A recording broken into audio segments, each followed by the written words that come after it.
Please welcome Dr. Mallory O'Brien, Associate Scientist, Center for Gun Violence Solutions at the Johns Hopkins Bloomberg School of Public Health, and Malcom Cunningham, Bloomberg Fellow, Gun Violence Review Board and Director, City of Toledo Mayor's Office of Neighborhood Safety and Engagement, with Mark Talbot, Chief of Police, City of Norfolk, Virginia, in conversation with Chip Brownlee, reporter at The Trace. Good afternoon, everybody. Thank you all so much for being here. I have been working at The Trace for the past 4 years covering gun violence. I write a lot about solutions to gun violence, and even though I do this every day, often I'm surprised by some of the solutions that I come across and really excited about things that we can work on. Violence reduction councils are one of those things. Mallory, you and I have talked about this before, so I want to go to you first. Can you just give us kind of a high-level overview of what violence reduction councils are and kind of how we got to this? Sure, thank you. So violence reduction councils really are based in public health practice. The first violence reduction council was established in 2005 in Milwaukee, Wisconsin. It was called the Homicide Review Commission. And early in the days of the Homicide Review Commission, there was an evaluation that was completed that showed that in the districts that participated in the review process, there was a 52% decrease in the monthly counts of homicide compared to a 9.2% decrease in those not participating. So very quickly we went to looking at cases across the entire city. That was the very first Violence Reduction Council. Fast forward 20 years, and we're now in the next generation of homicide review, which is violence reduction councils. And we have been building out training and technical assistance on violence reduction councils based on lessons learned from communities across the country. What is a violence reduction council, which is really your question? A violence reduction council is really a framework for communities to think about how do we prevent gun violence. It's bringing together multidisciplinary agencies and entities to share data and information through a case review process that allows them to see what were those missed opportunities for us to work together and collaborate. And the components that I think are key for a Violence Reduction Council are having the right people in the room, having the right agencies in the room, having them really sharing not only their data, but information on how their agencies work, and how you in your own agency can see how you can leverage and work collaboratively with the other entities. Mm-hmm. The second thing I think that is really important is having really good data. And so if you think about public health, criminal justice, behavioral health, community-based organizations, community members that are participating in a review, you can imagine the magnitude of data that would be shared on a particular case. So being able to capture that information is really important, and so having a robust data infrastructure that underpins a violence reduction council is very important. And then the last thing I think that's super important is having accountability. So having some accountability through having frontline individuals, mid-level management, and executive leadership engaged is critical, I think, to a successful Violence Reduction Council. Yes, thank you so much for that. Chief Talbot, I want to come to you next. Violence reduction councils are really something that is implemented at the local level. And in Norfolk, y'all have had a homicide review commission, which is basically another name for the same thing. Can you kind of walk us through how y'all got that started and what kind of progress y'all have seen from that? So I think the first thing that we had to do, given the somewhat anti-intellectual bias that policing can have, but that's okay because so does half the country. No comment. We had to get to the point where we're willing to think more completely and with more precision about what's driving crime.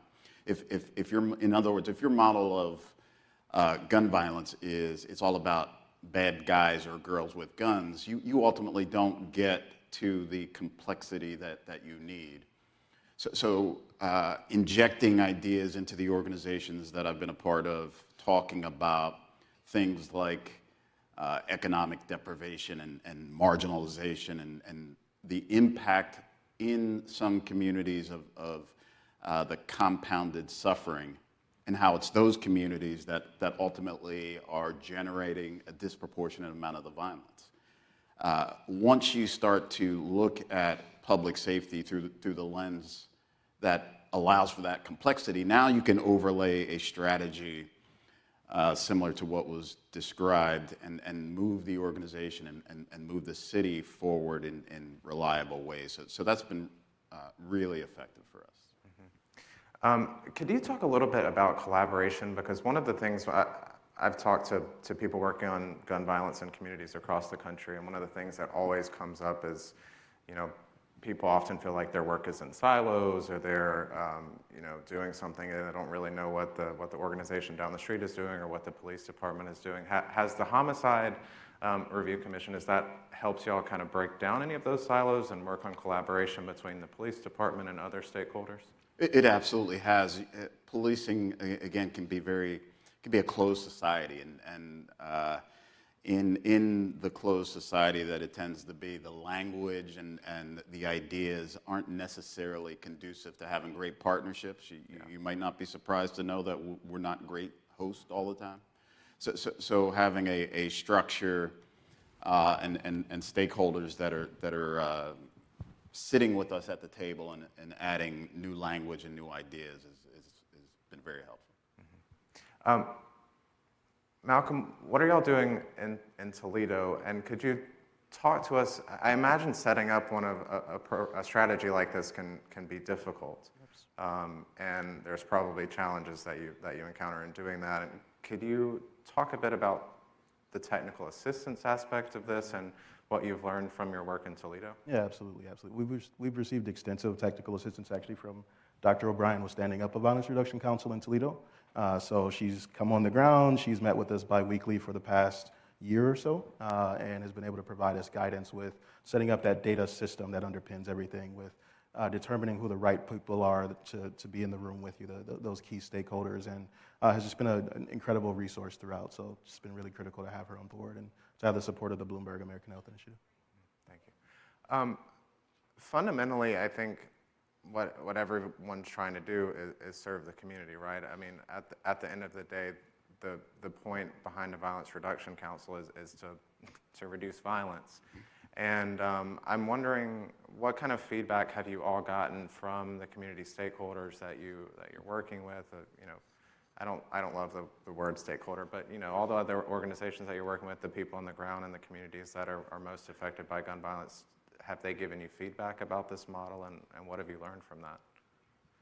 Mallory, do you want to maybe start? I know that y'all did some feedback in Milwaukee. So what we found, there are challenges. Information sharing is one of the key things that teams struggle with. But everybody that has participated feels like there's value in being in the room together.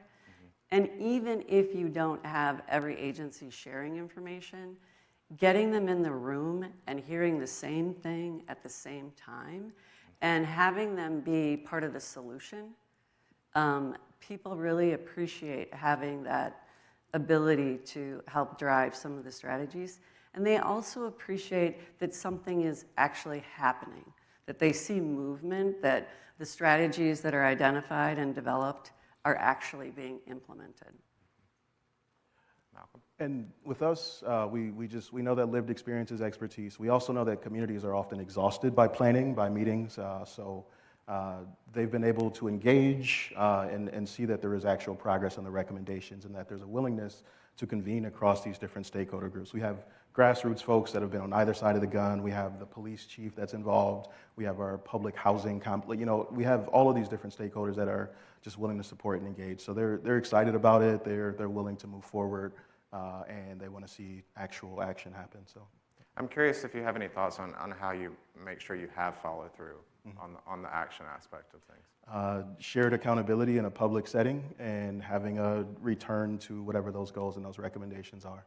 So that's really the key for us. Chief Talbot, do you have any feedback?